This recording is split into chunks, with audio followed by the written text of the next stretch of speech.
कहो खुदा से मेरी मुश्किलें बड़ी हैं, ये मुश्किलों से कह दो मेरा खुदा बड़ा है। आती है आने या तो कर उनका खैर मकदम, तूफान से ही तो लड़ने खुदा ने तुझे गढ़ा। नमस्कार दोस्तों, जय हिंद। मैं राजीव शर्मा दिव्य एजुकेटर्स में आपका हार्दिक अभिनंदन करता हूं। जिंदगी की सफलता 3 चीजों के मिलने से बनती है।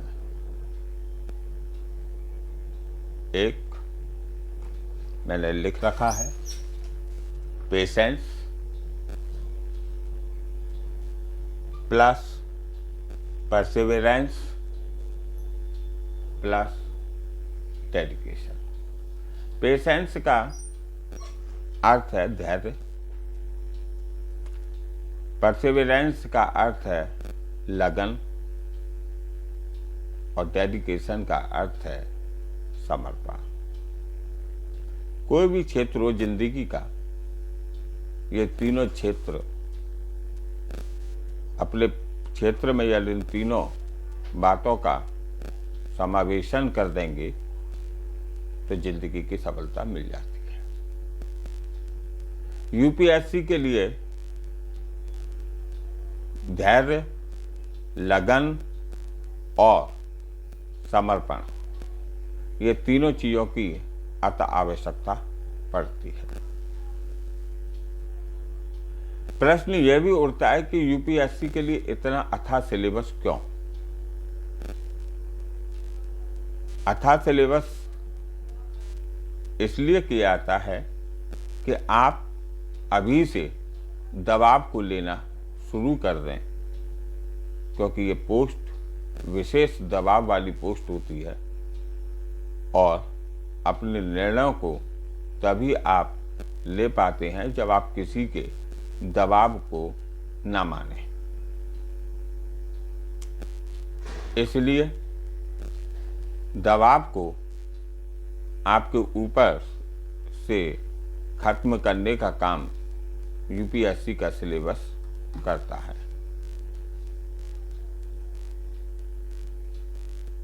यूपीएससी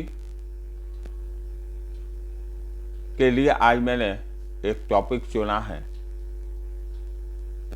उस टॉपिक को, काफी बड़ा टॉपिक है ये, और ये टॉपिक आपको लाभान्वित करेगा ऐसी मेरी उम्मीद है।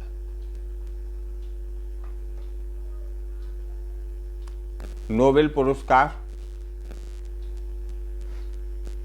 का इतिहास, नोबेल पुरस्कार में कौन को दिया गया, कैसे दिया गया है, किस क्षेत्र में दिया गया, कितने लोगों को किस क्षेत्र में मिला है, ये सभी बातें पूछी जा सकती हैं। वो एक अलग फील्ड है, वो मैं लास्ट में कराऊंगा। लेकिन नोबेल पुरस्कार में कितने परसेंट अल्फ्रेड नोबेल ने अपनी संपत्ति का हिस्सा नोबेल पुरस्कार के लिए दिया, अल्फ्रेड नोबेल कहाँ के थे, इनका इतिहास कुछ भी पूछा जा सकता है। प्लस मुझे ये नोबेल पुरस्कार में अल्फ्रेड नोबेल का व्यक्तित्व जो है एक मोटिवेशनल भी लगा, इसलिए आज मैं इस टॉपिक को लेकर आया हूं और इसमें लिंक करने की मैंने कोशिश की है क्रीमिया के युद्ध को। तो मैं क्रीमिया का भी युद्ध बताऊंगा, क्योंकि चैप्टर, एक टॉपिक एक वीडियो में तो पूरा नहीं हो सकता, इसलिए मैंने इसे कम से कम 2 और ज़्यादा से ज़्यादा 3 वीडियो में समाहित करने की कोशिश की है। जैसा कि आप मानचित्र में देख रहे हैं कि ये रूस है, ये यूक्रेन है, ये पोलैंड है और ये जर्मनी है। ये अजोब सागर है, ये काला सागर है, और ये कैरिच जलसंधि जो अजोब सागर और काला सागर को जोड़ने का काम करती है, ये कैरिच जलसंधि है। और इसमें एक क्रीमिया में सेवास्तोपोल जगह है, उसका भी आपको ध्यान रखना है। पहले भी मैं आपको बता चुका हूं कि रूस में यहां से यूराल पर्वत श्रेणी जाती है, वो कैस्पियन सागर, काला सागर होती हुई निकलती है। यहां से इस पूर्वी हिस्से को हम एशिया के नाम से जानते हैं और इस पश्चिमी हिस्से को हम यूरेशिया के नाम से, वो यूरोप के नाम से जानते हैं। क्योंकि रूस की राजधानी मॉस्को यहाँ पर पड़ती है, जो कि यूरोप का एक हिस्सा है, और इसलिए रूस को, संपूर्ण रूस को हम यूरेशिया में जानते हैं कि यूरेशिया का हिस्सा है। अब बात करते हैं हम, जैसा कि मैंने आपको पहले बोला था कि अल्फ्रेड नोबेल के विषय में, नोबेल पुरस्कार के विषय में थोड़ा सा आज बताऊंगा, फिर क्रीमिया का युद्ध लाऊंगा, फिर लास्ट में मैं आपको पूरा का पूरा नोबेल पुरस्कार के बारे में बता दूंगा। अल्फ्रेड नोबेल के पिता, जिनका नाम इमैनुअल नोबेल था, वो स्वीडन में रहने वाले थे। आप देखेंगे कि यूरोप में 3 इमली की तरह, इमली की आकृति लिए हुए यूं लटके हुए नॉर्वे, स्वीडन और फिनलैंड, नॉर्वे, स्वीडन और फिनलैंड एक मानचित्र में आपको दिखेगा, जिसको मैं, जैसा मैंने आपसे कहा था कि मैं आपको ऑक्सफोर्ड स्टूडेंट एटलस लेनी है, नॉर्वे, स्वीडन और फिनलैंड, इन तीनों को अगर मैं मिला दूं तो मैं कह दूंगा स्कैंडिनेवियाई देश।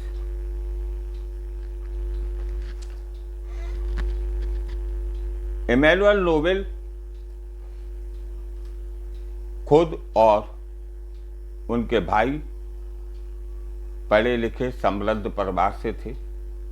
इमैनुअल नोबेल पेशे से वकील थे, इनके भाई भी वकील थे, वो पेशे से इंजीनियर थे और इनके भाई भी इंजीनियर थे। इसलिए ये लोग संभ्रांत परिवार में थे और स्वीडन में अपने इक्विपमेंट बनाकर और वहाँ पर रिसर्च को कर करके इनकी, इमैनुअल नोबेल की पैसा सब समाप्त हो गया, और समाप्त होने के बाद में अब इनके रोटी खाने के भी लाले पड़ गए थे। इमैनुअल नोबेल ने हार नहीं मानी और उन्होंने अपनी पत्नी, जो कि खुद में एक पढ़ी लिखी थी, उनसे कहा कि आप अपनी योग्यता के अनुसार बच्चों को पढ़ाकर, जब तक मैं नहीं आ जाऊं, मैं दूसरे देश में अपना भाग्य आजमाने जा रहा हूं, तब तक आप इन बच्चों का लालन पालन कीजिए। इमैनुअल नोबेल के 8 बच्चे थे। चौथे नंबर पर अल्फ्रेड नोबेल थे और अल्फ्रेड नोबेल बचपन से बीमार रहते थे, इसलिए 8-9 साल तक ये बीमार ज़्यादा रहे। चूँकि बीमार थे इसलिए माँ का मातृत्व इनके ऊपर था और इमैनुअल नोबेल रूस में निकल गया। रूस में ये पहुँचे सबसे पहले सेंट पीटर्सबर्ग में जाने के बाद इन्होंने वहाँ पर अपना व्यवसाय जमाया और एक छोटी सी फैक्ट्री, जो कि हथियारों की फैक्ट्री थी, उसमें इक्विपमेंट बनाना शुरू कर दिया। इमैनुएल नोबेल की अथाह मेहनत, इनकी पत्नी स्वीडन में टीचिंग करती थी और वो अपने बच्चों के पालन पोषण के लिए भी उन्होंने अपने घर में ही एक छोटी सी दुकान कर ली थी। उन दोनों की कमाई से वो अपने बच्चों का लालन पालन कर रही थी। इमैनुएल नोबेल जो हैं वो अपना भाग्य आजमा रहे थे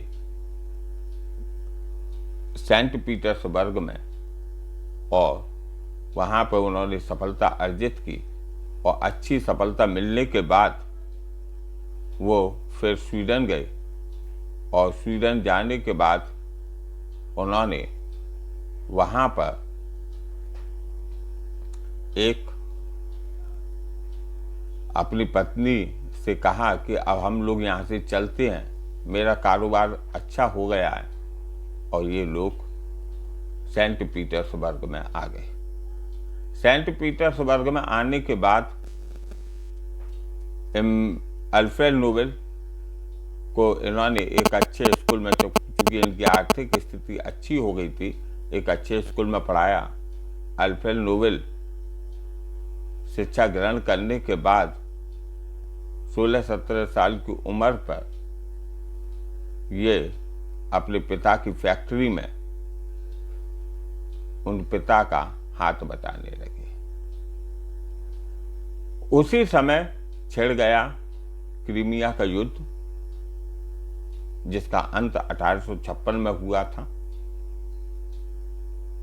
क्रीमिया के युद्ध ने बिक्री इक्विपमेंट की इनकी बहुत हुई, बहुत पैसा आया, लेकिन क्रीमिया का युद्ध शांत होने के बाद में इनके हालात जो स्वीडन में थे उससे भी बदतर हो गई, और बदतर होने के बाद में इनकी स्थिति विशेष डवाडोल हो गई। यहाँ पर यह भी उल्लेखनीय है कि अल्फ्रेड नोबेल के बाद के विषय में मैं बाद में बताऊंगा आपको, क्योंकि क्रीमिया का युद्ध मुझे लाना है बीच में, लेकिन थोड़े से पॉइंट हैं उनको जान लीजिए। कि जैसा मैंने आपको लिखा है कि ये 10 दिसंबर को नोबेल पुरस्कार दिया जाता है, और नोबेल पुरस्कार देने के बाद में प्रत्येक वर्ष 10 वर्ष दिया जाता है, मतलब 10 दिसंबर को दिया जाता है, और 10 दिसंबर इसलिए नोबेल पुरस्कार के वितरण का दिन रखा था। बीच में विश्व युद्ध के होने के कारण कुछ इसमें बीच में डिस्टर्बेंस क्रिएट हुआ, फिर बाद में ये 10 दिसंबर हो गया। चूंकि दिसंबर में नोबेल पुरस्कार दिए जाते हैं, उसके बाद भी नोबेल पुरस्कार आते हैं, इसलिए दिसंबर का माह के बाद जनवरी, फरवरी, मार्च, अप्रैल, मई, जून, मेरे समझ से जून तक के एग्जाम जो कंडक्ट कराए जाते हैं आयोग, वैसे तो 1 साल का पूरा डाटा आता है, तो इम्पोर्टेंट तो ये है ही है। जून में जो एग्जाम कंडक्ट कराए जाते हैं वहाँ तक नोबेल पुरस्कार के विषय में जरूर पूछा जाता है, और नोबेल पुरस्कार में 6 क्षेत्रों में ये दिया जाता है। 6वां क्षेत्र अर्थशास्त्र का है, जो बाद में जुड़ा था। अल्फ्रेड नोबेल ने अपनी संपत्ति का 94% हिस्सा, यानी 94% हिस्सा अपनी जिंदगी के अंतिम वर्ष में यह लिख के दिया था कि चूंकि मेरी संपत्ति का 94% हिस्सा जो विश्व में मानवता के लिए रिसर्च करे, शांति काल के लिए रिसर्च करे, उन लोगों को प्राइज के रूप में दिया जाए, इसलिए अल्फ्रेड नोबेल को यह पुरस्कार, अल्फ्रेड नोबेल के नाम पर यह पुरस्कार प्रसिद्ध हुआ। किन किन लोगों को दिया गया ये मैं बाद में बताऊंगा आपको। सेकंड वीडियो में। क्रीमिया का युद्ध, क्रीमिया जैसा कि हम देख रहे हैं एक सुंदर प्रायद्वीप है, और भौगोलिक शब्दावली में यदि हम कहें तो तीन ओर से जो क्षेत्र जल से घिरा होता है उसे हम प्रायद्वीप कहते हैं, और भारत भी एक प्रायद्वीप है। क्रीमिया के एकमात्र स्थल जो मिल रहा है वो यूक्रेन से मिल रहा है, और एजोल सागर और काला सागर को जोड़ने वाली जो जल संधि है, इसके पानी जब दो सागरों का पानी जब एक संकीर्ण रास्ते से जुड़ता है उसे हम जल संधि कहते हैं, और वो जल संधि है कैरिच जल संधि, और इस जल संधि को इंग्लिश में स्ट्रेट के नाम से जानते हैं। जर्मनी के विषय में भी आप याद रखें कि जर्मनी में, जैसा कि मैंने आपको बताया है कि यूक्रेन से इसकी स्थल सीमा मिल रही है, यूक्रेन के बाद में आपका पोलैंड, पोलैंड के बाद में जर्मनी, पोलैंड की राजधानी वार्सा है, और जर्मनी की राजधानी बर्लिन है, यूक्रेन की राजधानी कीव है। तो ये जर्मनी में इस समय था हिटलर। हिटलर का मतलब था तानाशाह, और रूस में इस समय थे स्टालिन। रूस के स्टालिन के साथ में हिटलर की संधि हो चुकी थी, और यह तय हुआ था ना ही आप मेरे मामले में हस्तक्षेप करेंगे और ना ही मैं आपके मामले में हस्तक्षेप करूंगा।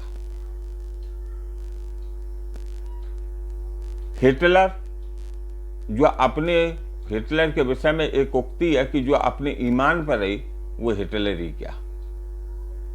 हिटलर ने यकायक अवस्था में अटैक कर दिया, रूस में नाजी घुस गए, ऊधमबाजी मचाई, और स्टालिन वौचक्के रह गए। ये हुआ क्या, संधि होने के बाद में ये संधि को तोड़ दिया गया। तो स्टालिन ने एक अपने यहाँ पर आदेश पत्र जारी किया, संपूर्ण रूस की जनता को आवाहित किया कि अब एकता की जरूरत है, आइए और इस नाजियों से हम निपटें। रूस की सेना लाल सेना कहलाती थी, और इन्होंने जब पूरा रूस एकजुट हो गया, एकता का परचम जब आसमान में लहराने लगा, तो नाजियों को यानी जर्मन की सेना को दौड़ा दौड़ा कर इन रूसियों ने मारा। लेकिन 3 साल बाद इस क्रीमिया को जर्मनी से अलग कर पाई है, क्योंकि यहां पे भी घुसे हुए थे जर्मनी की सेना, नाजी। 3 साल बाद अलग कर पाए। क्रीमिया एक बहुत सुंदर खूबसूरत भूखंड है, भौतिक संसाधनों, प्राकृतिक संसाधनों से भरपूर है, और क्रीमिया में जब स्टालिन ने 3 वर्ष बाद इस क्षेत्र को खाली कराया, तो स्थिति ये थी कि स्टालिन के मस्तिष्क पर एक प्रश्न चिन्ह लग गया था कि यहाँ के एक बहुत बड़े धड़े ने, यानी जनता का एक बहुत बड़ा हिस्सा, एक ऐसा हिस्सा था जिसने कहीं ना कहीं नाजियों को सपोर्ट किया था। और यह बात स्टालिन अपने मस्तिष्क के पटल पर बिठाते चले गए। वक्त की तलाश में थे, उन्हें वक्त मिला भी, और एक रूसी गुप्तचर थे लार्वेत बेरिया, इन्होंने खुफिया रिपोर्ट स्टालिन के सामने रखी कि महोदय, ये एक गुप्त रिपोर्ट है जिसके आधार पर यह सिद्ध होता है कि वहां पर क्रीमिया में जो तातार मुस्लिम वर्ग है उसने इन नाजियों की सहायता की थी। उस समय स्टालिन अपनी सिगार को इसी मंथन में धूप रहे थे, यानी पी रहे थे, और स्टालिन ने सिगार पीते हुए पेंसिल से उस रिपोर्ट पर आड़े तिरछे निशान लगा दिए और फाइल को लार्वेत वेरिया को हैंडओवर करते हुए बोले, देखता हूं, और एक ठाका मारा, बहुत तेजी से ठाका मारा। ये ठाका एक उनका शंखनाद था, इन तातार मुस्लिमों से बदला लेने का। तातार मुस्लिम के विषय में भी जान लीजिए कि ये मंगोलों के वंशज थे। इनका यहां पर क्रीमिया पर अधिकार पहले रहा था और इन्होंने उसको छोड़ा नहीं था। बीच में थोड़ा सा समय का अंतराल हुआ। ब्रिटेन की महारानी कैथरीन द ग्रेट का कब्जा हो गया क्रीमिया पर। कुछ समय के बाद वहां पर रूस अपने को स्ट्रॉन्ग करने में लग गया और रूस ने क्रीमिया को पुनः अपने अधिकार में कर लिया। स्टालिन ने इन क्रीमिया के, जो कि जर्मनी ने जब आक्रमण किया था तो बहुत खूबसूरत शहर था, हिटलर ने जब आक्रमण किया सेवास्तोपोल, ये ध्वस्त हो गया था और यहां पर लोग चैन की नींद रहना चाह रहे थे और इस चैन की नींद में सो रहे थे कि अपनी जिंदगी जो उनकी उजड़ गई थी, उस उजड़ी हुई जिंदगी को पुनः पटरी पर लाने का काम कर रहे थे। स्टालिन ने अपने सैनिक भेजे और ये सैनिक जब ये उजड़ी हुई जिंदगी की अब नींद लेने का वक्त था तो प्रत्येक दरवाजे पर गए, वहां पर दस्तक किया। लोगों ने दरवाजा खोला तो नजारा देखा कि फरमान लिए हुए बंदूकधारी लाल सेना के सैनिक सामने मौजूद थे। जब ये सैनिक सामने थे तो इन सैनिकों ने फरमान को सुनाते हुए कहा, सामने ट्रेन खड़ी है, आपको यहां से तुरंत प्रभाव से 15 मिनट का समय है, जो भी सामान की जरूरत हो उसे ले लो, यहां से तुरंत निकलना है। लोग आनंद फानंद में सोच भी नहीं पाए थे कि ऐसा क्या हुआ। वो वहां से आनंद फानंद में निकले और निकलने के बाद ट्रेन में जाकर बैठ गए। ट्रेन क्या, मालगाड़ी थी और इस मालगाड़ी में जाकर उनको बिठा दिया गया। 18 दिन तक ये मालगाड़ी चली और चलने के बाद रूस का जो रेगिस्तानी वाला हिस्सा है, साइबेरिया, रेगिस्तान भी ध्यान रहे 2 तरीके के होते हैं, एक कोल्ड रेगिस्तान और एक ग्रीष्म का हॉट डेजर्ट, कोल्ड डेजर्ट और हॉट डेजर्ट। क्योंकि यहाँ पर बर्फ जमी रहती है तो खेती बाड़ी नहीं हो पाती है, तो इसे डेजर्ट ही कहा जाता है। और हॉट डेजर्ट में तो आपको मालूम ही होगा, तो रेगिस्तान यानी डेजर्ट भी दो प्रकार के होते हैं, कोल्ड और हॉट। वहां पर स्टालिन ने कैंप बनवा रखे थे। कैंप में एक दिन में 2,30,000 लोगों को तितर बितर कर दिया गया। और सबसे बड़ी बात ये प्रश्न उठता है अब कि क्या सेवास्तोपोल के ही तातार मुस्लिमों को तितर बितर करने का काम किया गया, यानी साइबेरिया भेजा गया या उज्बेकिस्तान में भेजा गया या अन्य लोगों को भी?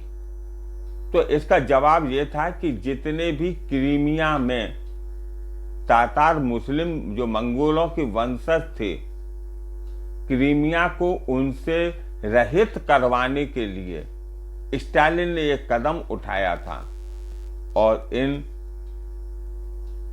साइबेरिया के क्षेत्र में इन लोगों को इधर उधर डाल दिया गया था रिहेबिलाइजेशन सेंटर में।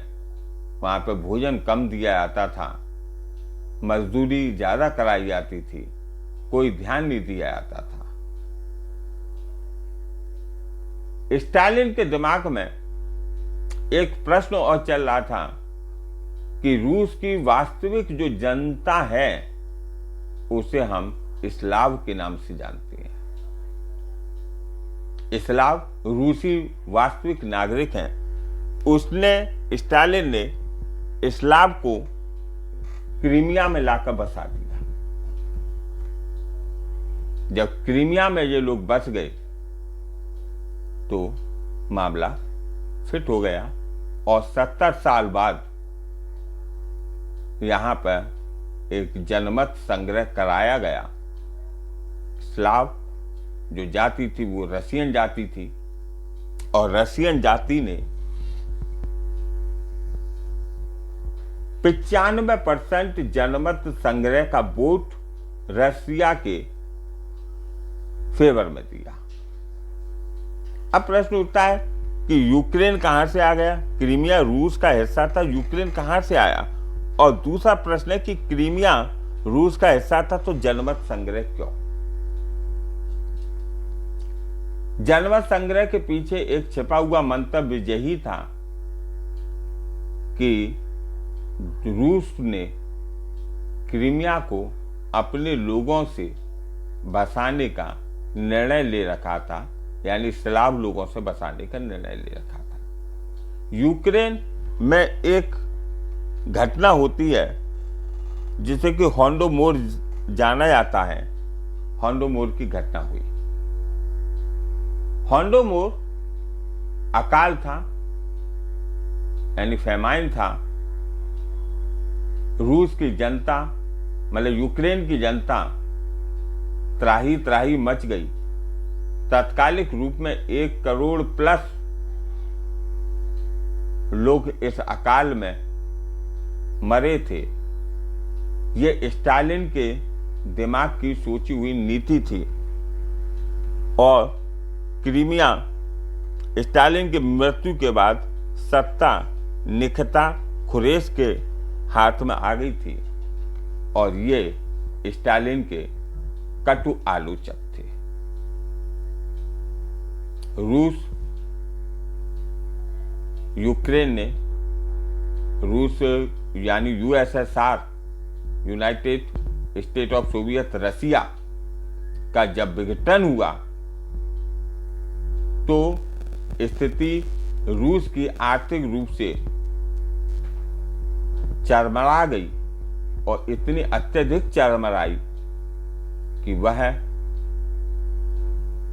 उभर नहीं पाया और इस यूक्रेन ने यूरोपीय देशों के साथ में अपना एक बॉन्ड बना लिया। इसने वहां पर टेक्नोलॉजी में का सपोर्ट मिला, इंफ्रास्ट्रक्चर इसका बढ़िया तैयार हुआ, और जब ये सब काम होने लगे तो इसने क्रीमिया वाले जो यहाँ पे एक बात मिसिंग हो गई कि होलोडोमोर के युद्ध के बाद, होलोडोमोर अकाल के बाद निकिता खुरेश ने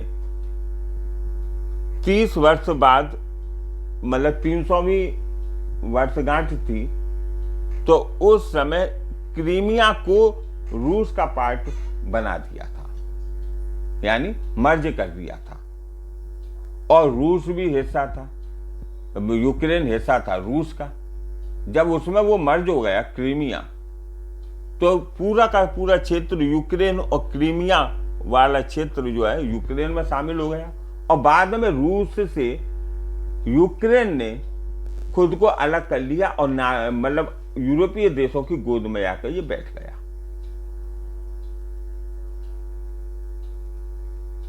जो यहां पर स्लाव लोग बसे थे वो असल में रूसी लोग थे। रूसी लोगों को यूक्रेन की ये नीति समझ में नहीं आई और उन्होंने विरोध करना शुरू कर दिया। रूस, यूक्रेन यूरोपीय देशों में शामिल हो गया और वहीं से ये विवाद खड़ा हो गया है। अभी आपने देखा होगा कि व्लादिमीर पुतिन ने, जो वर्तमान में रूस के राष्ट्रपति हैं, इन्होंने अभी यूक्रेन पर से अपनी सेना को वापस बुलाया है। तृतीय विश्व युद्ध के हालात खड़े हो गए थे, तब विश्व ने शांति ली। जर्मनी का, जैसा मैंने बताया था कि हिटलर साम्राज्यवादी था, वर्तमान परिवेश में इस साम्राज्यवादी के रूप में कोरोना जनक शी जिनपिंग को भी हम देख सकते हैं। इसका भी वही हाल होगा जो हिटलर का हुआ था, वक्त की बात है। अब इन दोनों के बीच में क्या हुआ, कैसे हुआ, यह आपको कल इसी समय पार्ट 2 में मिलेगा। क्योंकि बहुत लंबा वीडियो है ये, हो सकता है कि इसका पार्ट 3 भी मुझे बनाना पड़े। उम्मीद करता हूं कि आप लोगों को ये पसंद आएगा, लेकिन एक बात विशेष रूप से ध्यान रखें कि भौगोलिकता को देखने के लिए ऑक्सफोर्ड स्टूडेंट एटलस को अपने सामने जरूर रखें। हमारा सतत प्रयास बड़े बड़े टॉपिक्स को उठाना, उन्हें करंट से जोड़ना, यह आपकी हिस्ट्री में भी लाभकारी सिद्ध होगा, यह आपका पॉलिटिकल साइंस में भी लाभकारी सिद्ध होगा, यह आपके भूगोल में भी, और यह अंतर्राष्ट्रीय संबंध जिसे कि इंटरनेशनल रिलेशन कहते हैं, उसमें भी लाभकारी सिद्ध होगा। मैं राजीव शर्मा आपको दिव्य एजुकेटर्स की तरफ से बधाई देता हूं कि आप लोगों ने अपना इतना ढेर सारा प्यार मुझे दिया, मेरे वीडियो को भी अच्छी तरीके से व्यू किया। और बस मेरा आपसे एक ही निवेदन है कि आप मेरे वीडियो को जन जन तक फैलाने का कार्य करें, शेयर करें, सब्सक्राइब करें, लाइक करें, और आपका एक लाइक मेरे लिए ऊर्जा देता है और मुझे प्रोत्साहित करता है। इसलिए मैं आपका हार्दिक अभिनंदन पुनः करता हूं इस दिव्य एजुकेटर्स प्लेटफॉर्म से। जय हिंद।